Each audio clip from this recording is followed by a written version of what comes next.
Guys, dito nga pala yung paaralan namin na mayroong multo guys. Sinasabi daw nila guys na ito daw ay dating kaibigan guys ng mga patay. At meron daw dito nagpapakita. Diyan po sa may CR po guys. Yan po. Yan po yung nagpapakita. At meron ding dugo ang tumatagas dito. At doon naman tayo sa pangalawang paaralan ng grade 3.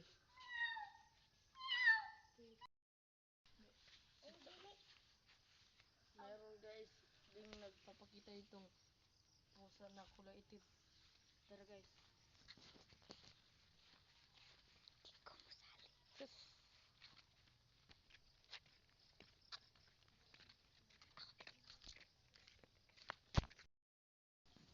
Ikalawang paaralan dito sa guys ng grade 3. At dito rin po yan guys yung pinatay yung isang babae at pinugutan ng ulo guys. Dito po yan guys oh. Doon po sa CR na yun ang kung saan po nangyari ang kababalaghan.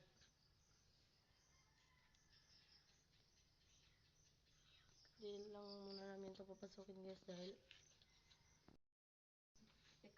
dadako naman tayo sa tatlong paaralan ng grade 5.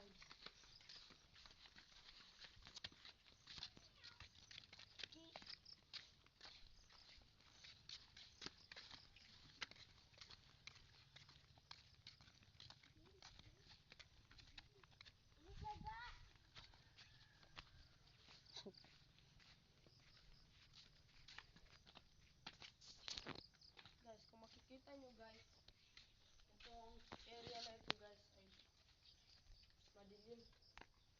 May pusa daw guys, may pusa. Nasaan na? Nasaan? Andun. Andun. Dito, May dito. pusa. Dito, dito. Anong kulay? Ayun. Tumakbo. Nasaan guys? Tara, punta natin sa likod guys.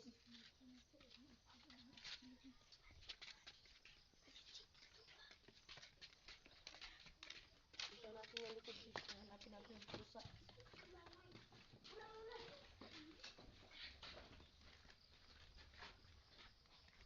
At yun po, ito po yung likuran ng paaralan.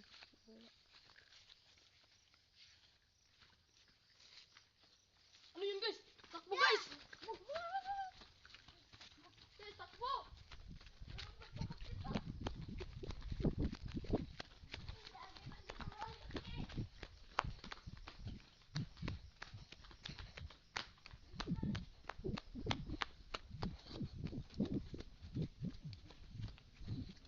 Buti na lang.